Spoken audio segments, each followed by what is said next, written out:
Hello students, last lecture में हमने question number 4 तक कर लिया था। क्वेश्चन नंबर 3 तक हो गया था। आज स्टार्ट करेंगे क्वेश्चन नंबर 4। ठीक है, इस क्वेश्चन में क्या है, लास्ट क्वेश्चन में जहाँ पे था उससे आगे ही है संगत और असंगत, इसमें भी बताना है और इसमें आगे भी क्या करना है, संगत हल है। ये कह रहा है यदि संगत हल है तो उसका ग्राफीय विधि से हल कीजिए। यानी इसमें कोई चेंजेस ऐसा नहीं कि कोई नई चीज़ है। आपको 3rd क्वेश्चन में संगत असंगत आपने सीखा था। संगत हल कब होते हैं? संगत हल कब होते हैं? संगत दो ही कंडीशन में होती है, जब लाइनें क्या होती है, या तो क्या करेगी, प्रतिच्छेद करेगी। क्या करेगी? प्रतिच्छेद करेगी। या फिर क्या होगा, जब रेखाएं क्या होगी, रेखाएं समपाती होगी। कैसी होगी? समपाती होगी। ठीक है, इन दोनों कंडीशन में क्या होता है, इन दोनों कंडीशन में आपका हल क्या होता है, संगत होता है। असंगत कब होता है? असंगत का मीन्स कोई हल नहीं मिल रहा है। कोई हल कब नहीं मिलता? जब रेखाएं क्या हो, समांतर हो। जब क्या रेखाएं समांतर हो। अब प्रतिच्छेद की क्या कंडीशन होती है, वापस से एक बार रिवीजन कर लें। प्रतिच्छेद की क्या कंडीशन होती है, A1/A2 not equal to B1/B2। ये होता है कि नहीं होता है? संपत्ति की क्या कंडीशन होती है? संपत्ति का मीन्स एक के ऊपर दूसरी लाइन, तो इसमें तीनों अनुपात क्या होंगे, बराबर होंगे। तीनों अनुपात क्या होंगे, बराबर होंगे। तो ये कंडीशन किसकी है, ये संपत्ति होने की कंडीशन है। समांतर होने की कंडीशन क्या है? समांतर होने की कंडीशन में क्या होता है, A1/A2 और B1/B2 ये तो समान होते हैं, लेकिन ये नॉट इक्वल होता है। C1 C2 इन दोनों के समान नहीं होता। ये किसकी कंडीशन है, ये समांतर होने की कंडीशन है। तो ये वापस से रिवीजन हो गया। अब स्टार्ट करते हैं इसी क्वेश्चन को। ठीक है, तो अब देखें, इसमें आपको निकालना A1/A2। पहले तो संगत असंगत चेक करना है। तो A1 क्या होता है, जो x के पहली इक्वेशन ये, दूसरी इक्वेशन ये, पहली समीकरण ये, इसमें x के गुणे में है वो क्या है, A1। तो कोई नहीं है तो क्या है, अभी 1। उसमें कौन है, x के गुणे में 2 है। x के गुणे में कौन है, 2 है, तो ये 2। क्या ये आगे सिंप्लीफाई होगा? नहीं होगा। अब B1/B2 निकालें। B1 कौन है, जो y के गुणे में, y के गुणे में कोई नहीं है तो अभी क्या है, 1। इसमें सेकंड में कौन है, 2, तो ये 2। अब C1/C2, एक चीज़ का ध्यान रखें, ये दोनों टर्म और ये अचर पद सामने हैं, इसमें भी अचर पद सामने, तो आप डायरेक्ट ले लें। अगर मान लो इसमें अचर पद इस साइड है, उसमें अचर पद सामने है, तो क्या करें, दोनों को या तो इस साइड लेके आएँ या दोनों को उस साइड लेके जाएं। तो अब दोनों उस साइड है तो कोई प्रॉब्लम नहीं। 5/10 सिंप्लीफाई करो, 5 कितना आया, 1/2। कितना आया, 1/2। अब बताओ तीनों में से कौन सी कंडीशन लग रही है? तीनों में से A1/A2, B1/B2, C1/C2 तीनों का मान क्या है, समान है। तो ये कंडीशन कौन सी है, संपत्ति। संपत्ति के समय क्या होता है, हल कैसा होता है, संगत हल होता है। तो अब ये कह रहा है कि निम्नरेखिक समीकरणों में युग्म में से जो युग्म संगत है या असंगत है ये पता करें। यदि संगत है तो उसका हल करना है। तो अब क्या है, तो अब आप क्या कहेंगे, इसका हल कैसा है, इस हल संगत है। क्या है, संगत है। अब संगत है, इन दोनों समीकरणों का हल क्या है, संगत है। तो अब हमें क्या करना होगा, अब क्वेश्चन यहीं पे ख़त्म नहीं करना, अब हमें इसका क्या करना है, इसका हल भी निकालना है। तो हल कौन सी विधि से निकालना, तो अभी एक ही विधि सीखी हमने, ग्राफीय विधि। तो ग्राफ बना के उसका हल करते हैं। ठीक है, तो ये करते हैं, पहले इसकी ग्राफ यानी इसकी टेबल बनाएंगे। टेबल किसकी, निर्देशांकों के टेबल। निर्देशांक कौन, x y। अब देखें, टेबल बनाने से पहले क्या करते हैं, x और y को, दोनों में से एक को क्या करते हैं, एक अकेला, या तो x को इधर रखें या y को इधर रखें, आपको एक को अकेला बनाना पड़ता है। ठीक है, अब क्या करें, x के गुणा में भी एक, y के गुणा में भी एक, कोई भी रखो, आप y को सामने भेज दो। 5 तो सामने ही था, अभी भी सामने ही है। y सामने जाएगा तो प्लस का y है, क्या हो जाएगा, माइनस का y। अब x के गुणे में कौन है, x के गुणे में 1 है। ठीक है, x के गुणे में 1 रहना चाहिए। इसके गुणे में कोई संख्या होती है तो वो कहाँ जाती है, इन दोनों के भाग में जाती है। अब बनाए टेबल, ये लो,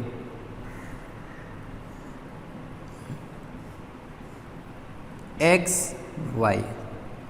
अब क्या करें, y की वैल्यू रखेंगे या x की, तो x बराबर कितना रखें, 3 रखने पर रख दें 3। y की जगह 3 रखा, क्या हुआ, y की जगह 3 रखा, ये रख दिया मैंने। तो x बराबर 5 माइनस वाई की जगह 3 रखा तो x का मान कितना आ गया, 5 में से 2 गया, 3 गया, कितना बचा 2। y का मान कितना रखा, 3 रखा। x का मान कितना मिला मेरे को, 2 मिला। अब y बराबर 8 रख दो, 8 नहीं रखना आपने, कितने रख दें, 5 रख दें, 5 रख दिया, यहाँ पे 5 रखें। x 5 माइनस 5 कितना हो गया, 0। y आपने रखा 5, ये 5 रखा, तो x बराबर कितना मिला, 0। और क्या रखना है, और आपकी चॉइस है, 6 रख देते हैं, 6 रखा, 5 में से 6 गए, कितना बचेगा, 5 में से 6 गए, माइनस का 1 बचेगा। तो y बराबर कितना रखा, 6 रखा, और x का मान कितना है, x बराबर -1 आया ना, x बराबर कितना आया, -1। ठीक है, ये इसकी टेबल तैयार हो गई। इसमें क्या प्रॉब्लम है, अब सेम टू सेम उसकी भी टेबल बनानी है। ठीक है, तो इसकी टेबल बना देते हैं। ये लो, पहले इसका पक्षांतरण करें। 2y को मैंने सामने भेजा तो -2y हो जाएगा। अभी x के गुणे में कौन है, 2 है, x के गुणे वाला क्या जाएगा, सबके भाग में चला जाएगा। ये लो, ये सबके भाग में चला गया। अब क्या करेंगे, मान रखेंगे, y का मान रखेंगे। y का मान रखा मैंने, y बराबर 1 रखा, कितना रखा, y बराबर 1। इसकी टेबल मैं यहाँ पे बना देता हूँ, आपको उसके नीचे ही बनानी है समीकरण के। ये x, ये y बराबर 1 रखने पर इस समीकरण में क्या रखा, 1 रखा, तो रखते हैं 10, 2, y की जगह 1 रखा तो y गुणे में ही तो है। 10 माइनस 2 कितना हो गया, 8, 8/2 कितना हो जाएगा, 4। x का मान कितना आया, 4। क्या रखा, y बराबर 1 रखा, तो ये कितना आया, 4 आया। अब रख दें 4, रख दें, कितना रखें, यहाँ पे 4 रख दें। ये लो 4 रखा मैंने, आपको ने एडिट नहीं करना, ठीक है। 4 रखा मैंने, 10, 4 दूनी 8/2, 10 में से 8 गए, कितना बचा, 2, 2/2 कितना आएगा, 1। x का मान कितना आया, 1। क्या रखा था आपने, 4 रखा, y का मान 4 रखा, आपको x का मान कितना मिला, 1 मिला। अब और क्या रखें, अब और देखें, नेक्स्ट एक और वैल्यू रख दें, 3 रख दें, कितनी रखें, y इक्वल टू कितना रखा, y इक्वल टू 3, 2 नहीं रखा तो 2 रख दें, 10, 2, कोई भी वैल्यू रखो, ऐसे नहीं कि कोई अलग वैल्यू से आंसर अलग आ जाएगा, ऐसा नहीं है। अपने मन से रखना होता है, उसके अकॉर्डिंग आपको नेक्स्ट वैल्यू मिलेगी। 2 दूनी कितना हो गया, 4, कितना आया, 10 में से 4 गए, 6। सॉल्व किया, x का मान कितना आया, ये सारे किसके मान है, x के ही तो मान है। x का मान कितना आया, 3। जब आपने y का मान रखा, y का मान 2 रखा, 2 दूनी 4, 10 में से 4, 6, ठीक है। तो y का मान आपने रखा 2, तो x का मान कितना आया, x का मान आया 3, ठीक है। तो ये अपने टेबल तैयार हो गई किसकी, सेकंड वन की, यानी ये टेबल हो गई इसकी तैयार। अब इन रेखाओं को क्या करना है, आपको ग्राफ में लिखना है, ग्राफ में बनाना है, ठीक है। तो ग्राफ बनाते टाइम क्या करना है, अपने को ये कोऑर्डिनेट देखने हैं। आपके नेगेटिव कोऑर्डिनेट भी आ रहे हैं, पॉजिटिव भी आ रहे हैं, तो आप देखो कौन से क्वाड्रेंट होंगे, तो उनको अच्छे से बनाना है। तो ये देखो, क्वाड्रेंट का मीन्स होता है चतुर्थांश। ये x में मैक्सिमम मान कितना देखें, x में मैक्सिमम मान कितना है, 6, y में कितना है, 6, पॉजिटिव 6, और x में अधिकतम मान कितना, 4, तो 5, 6, 6 बना देते हैं। 1 यहाँ पे पॉजिटिव ही होते हैं, आपको नेगेटिव नहीं करना है। ये लो, ये कौन सी अक्ष है, x अक्ष है। यहाँ पे -1, -2, -3, यहाँ पे 1, 2, 3, 4, 5, 6, ये कौन सी अक्ष है, y अक्ष है। यहाँ पे -1, -2, -3। अब एक आप यहाँ पे भी मिस्टेक करते हो, यहाँ पे कुछ लोग क्या करते हैं, 2 कॉलम छोड़ के -1 लिख देते हैं। क्यों, क्योंकि आप यहाँ पे -1 लिखा होता तो आप ये लाइन छोड़ के यहाँ पे -1 लिखते हो, जिससे भी मिस्टेक आ जाती है। आपको यहाँ छोड़ना नहीं है, पहले पहले कॉलम से ही स्टार्ट करना है। यहाँ पहला कॉलम कंप्लीट हो रहा है तो यहाँ पे करें, हर बॉक्स के कंप्लीट होने पे करें, इसका ध्यान रखें, ठीक है। अब आपको भरना है ग्राफ, ठीक है। तो ग्राफ भरना कोई ज़्यादा टफ नहीं, पहले ये भरें, x का मान कितना 2 और y का कितना 3, तो x के 2 पे चले जाओ, x के 2 पे चले गए। यहाँ पे मैंने क्या रखा था, y का मान 3 रखा था, 2 आया, ठीक है। x का मान क्या रखा मैंने 2, x का मान रखा 2, ये x का मान 2, y का 3 तक जाना है, y का 3 ये रहा,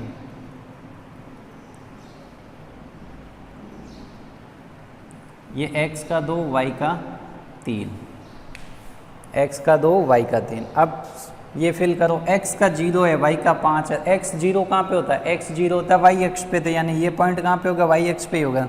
तो y का 5 कहाँ पे, ये रहा y का 5, तो यहाँ पे क्या x तो 0 होगा, y क्या होगा 5, ये भी हो गया। x का -1, y का 6, y का 6 और x का -1, x का -1 ये रहा, y का +6, ये देखो ये रहा, ये x का -1 और y का क्या है 6। अब ये तीनों बिंदु मिल गए, इनसे क्या करनी है आपको, एक लाइन ड्रॉ करनी है। इस रेखा का नाम क्या होगा, इस रेखा का नाम ये होगा, ये वाली इक्वेशन यहाँ पे लिख दे, x + y = 5। अब ये आपने रेखा ड्रॉ कर दी, ठीक है। अब इसको ड्रॉ करें, सेकंड वाली रेखा बनाएं, 4,1, x का 4 y का 1, x का 4 y का 1 ये, x का 4 y का 1 ये रहा, ये x का 4 y का 1, सेकंड x का 1 और y का 4, x का 1 और y का 4, ये यहाँ से स्ट्रेट चले जाओ, ये रहा, x का क्या है 1 और y का क्या है 4।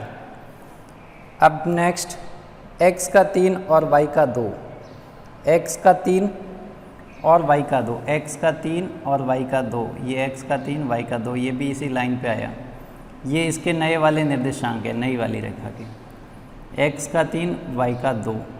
अब ये रेखा भी इसी के ऊपर बन रही कि नहीं बन रही, तो इसके ऊपर क्यों बन रही, क्योंकि ये दोनों रेखाएं कैसी है, दोनों रेखाएं समपाती है। पहले ही पता चल गया था रेखाएं कैसी है, समपाती है, तो दोनों रेखाएं एक दूसरी रेखा के ऊपर ही बनेगी, ठीक है।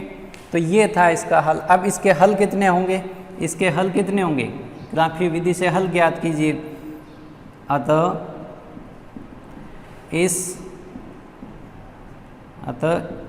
इस समीकरण युग्म के अनंत, या अनंत को क्या लिखते हैं, अपरिमित हल होंगे। एक हल होता तो हम एक लिखते, क्योंकि अब ये लाइन एक लाइन के ऊपर दूसरी लाइन है, इसका मीन्स क्या है, हर पॉइंट पे टच करें तो हम क्या लिखेंगे, ये भी हल है, ये भी हल है, ये सारे हल ही तो है, जितने पॉइंट है वो सारे हल है, तो सबको लिखना पॉसिबल नहीं है। तो हम क्या लिखेंगे, इसके अनंत, ये अपरिमित हल है। तो ये था आपका फोर्थ का फर्स्ट क्वेश्चन, ठीक है, जिसमें ये बताना था कि अगर संगत आए तो आपको क्या करना, हल करना, असंगत आए तो वहीं आपको क्या कर देना, लिख देना कि इसका हल क्या है, असंगत है, अतः हम आगे नहीं करेंगे, ठीक है। अब फोर्थ का सेकंड क्वेश्चन देखें, x - y = 8, 3x - 3y = 16। अब इसमें क्या करना, पहले तो आपको फाइंड करना है इसका हल संगत है या असंगत है। तो पहले क्या करेंगे, a1/a2 फाइंड करें। a1 का मान क्या है, तो आप बताएं क्या होगा, 1 ही होगा, और a2 का मान, तो a2 का मान क्या है 3। b1/b2, b1 का मान क्या है, तो b होता है जो y के गुणे में होता है, इसके y के गुणे में, यानी यहाँ पे क्या है -1, और इसमें क्या है, इसमें -3 है। सॉल्व करेंगे तो ये भी 1/3 ही आएगा।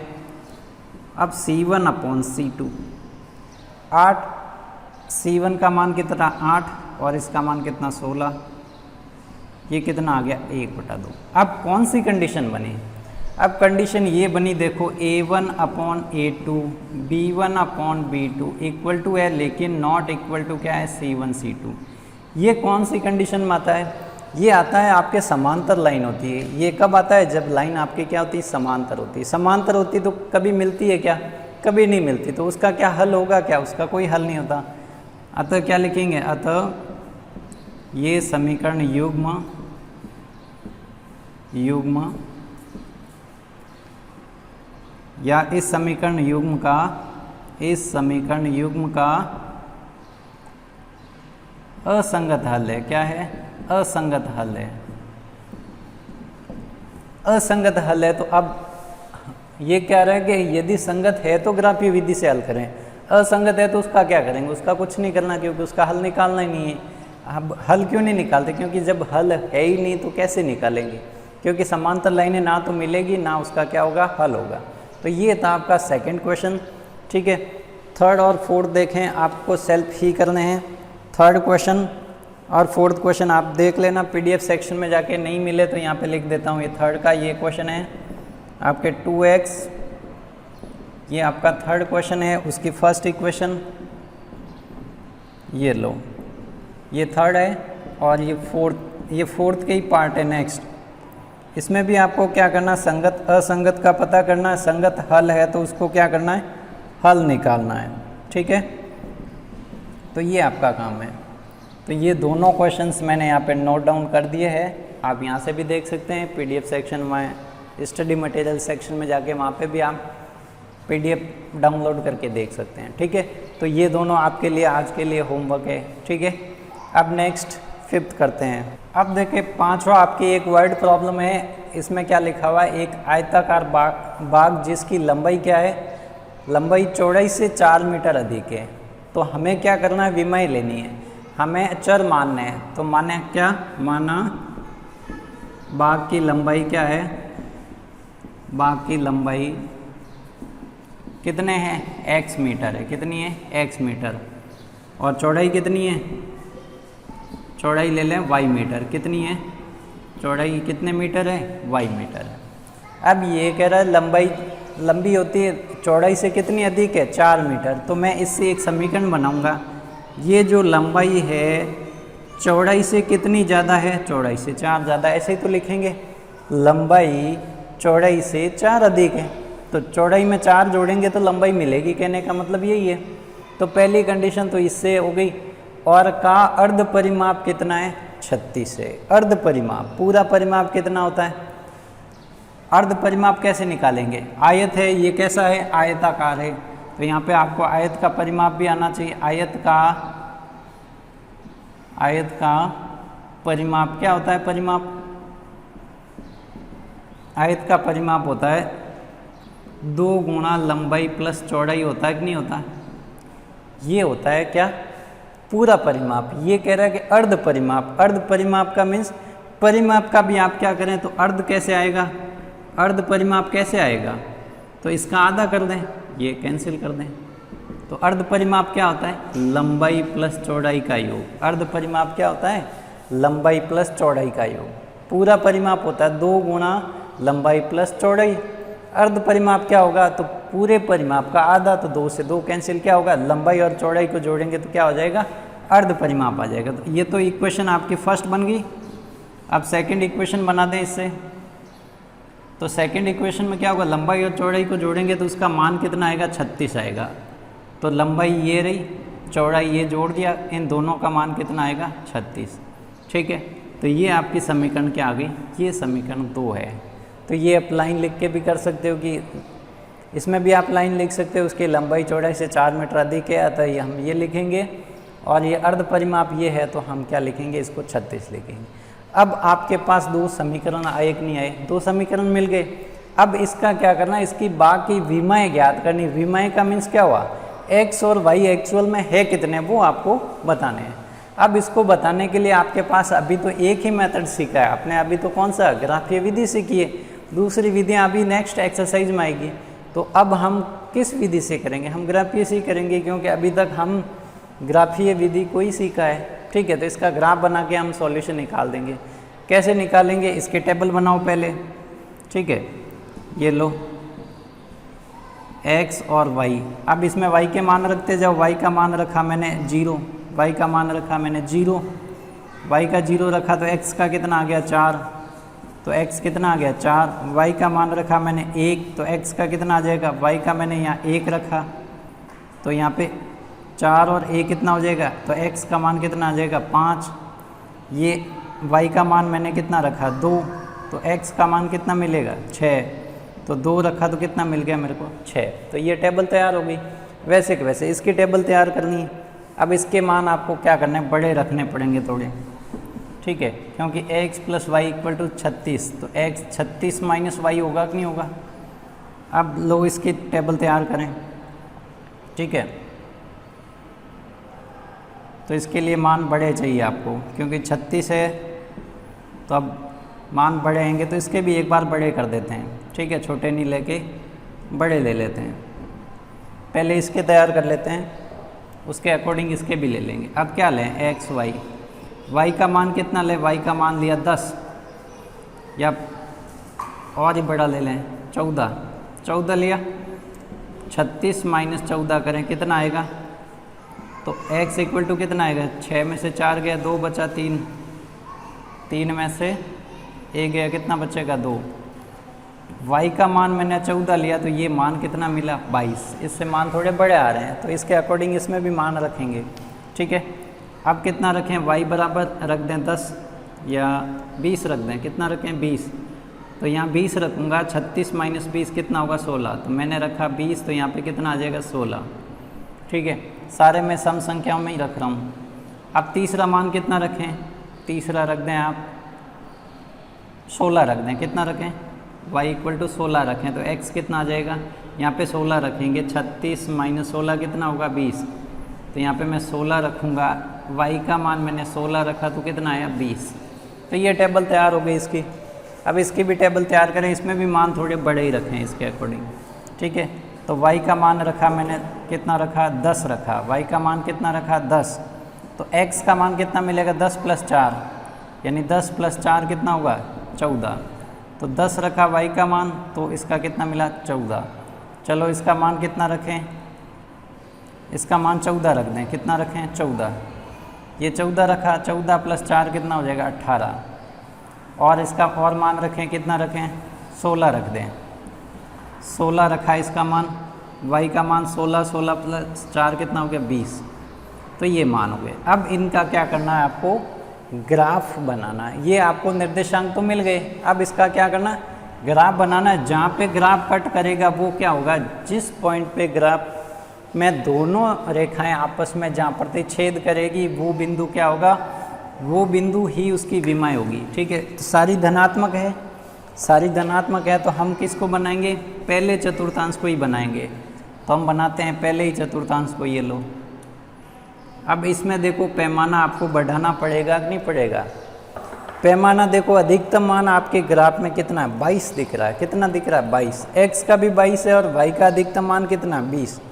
तो आपको 22 दोनों साइड लेना है। अब देखें यहाँ पे मैं ऐसे 1 2 3 4 ऐसे 22 लूँगा तो आएगा नहीं। तो अब मैं क्या करूँगा, अपने स्केल को और बड़ा करूँगा, स्केल को क्या कर दूँगा और बड़ा कर दूँगा, ठीक है। तो यहाँ पे मैं 2 का गैप लूँ या 4 का गैप लूँ, तो 4 का गैप लेके भी कर सकता हूँ, 2 का गैप लेके भी कर सकता हूँ। 2 का करूँगा तो यहाँ पे हर बॉक्स में 2 आएंगे, तो मेरे को कितने 11 बॉक्स की रिक्वायरमेंट होगी, तो 2 ठीक है, ऐसा नहीं कि। तो यहाँ पे 2 4 6 8 10 12 14 16 18 20 और 22 और 24। अब स्केल हमने क्या लिया, पैमाना हमने क्या यूज़ किया, पैमाना हमने जो यूज़ किया वो क्या क्या, एक्स अक्ष पे क्या क्या है, एक्स अक्ष और वाई अक्ष पे दोनों पे सेम ही ले रहे हैं।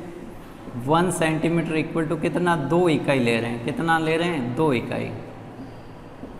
ये लो 1 सेंटीमीटर इक्वल टू 2 इकाई। तो यहाँ पे भी मेरे को क्या लेना है 2 4 6 8 10 12 14 16 18 20, ठीक है। यहाँ पे 22। ये आपकी y अक्ष है, ये आपकी x अक्ष है, ये x डैश हो जाएगा, ये y डैश हो जाएगी। ये लेने की रिक्वायरमेंट नहीं है क्योंकि हमारे पास कोई भी नेगेटिव वैल्यू नहीं है, ठीक है। अब 14 और 10, x का 14, तो x के 14 पे चले जाओ, फिर आपको कहाँ तक जाना है y के 10 तक जाना। तो y का 10 ये रहा, तो x का 14 y का 10 ये, ठीक है, x का 14 y का 10 ये हो गया। x का 18 y का 14, x का 18 y का 14, x का 18 y का 14 ये रहा, ठीक है, ये x का 18 है और y का 14, ये था 14 10। अब थर्ड x का 20 y का 16, x का 20 y का 16 ये रहा, x का 20 y का 16। अब इन तीनों लाइनों को ज्वाइन करते हुए मैंने एक लाइन बनाई। इस लाइन का नाम क्या होगा? इस लाइन का नाम ये रहा, x = y + 4 लिख लो, ठीक है, या फिर y को इस साइड लेके भी लिख सकते हो, x - y = 4, ऐसे भी तो लिख सकते हो, ठीक है। अब x का 22 y का 14, x का 22, ये x का 22 y का क्या है 14, x का 22 y का 14 ये रहा, ये x का 22 है और ये 14। फिर x का 16 y का 20, x का 16, ये x का 16 और y का 20, तो ये यहाँ पे होगा x का 16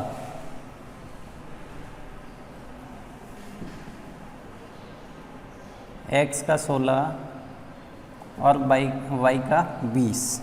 और x का अब थर्ड वाला देखो, x के 20 पे जाओ y के 16 तक, तो x का 20 और y का कितना है 16, ये रहा। अब देखो इन तीनों पॉइंट्स को ज्वाइन करते हुए एक लाइन बनेगी, वो लाइन कौन सी होगी? ये वाली लाइन। अब ये दोनों रेखाएं किस बिंदु पे प्रतिच्छेद करिए? ये दोनों इस बिंदु पे प्रतिच्छेद करिए कि नहीं करिए? तो इस रेखा का नाम क्या है? ये पहले वाली थी x y + 4, और ये कौन सी है? ये सेकंड वाली है आपकी x + y = कितना है 36। अब इसमें विमाएं आपको लिखनी है, तो विमाएं क्या होगी? तो बाग की विमाएं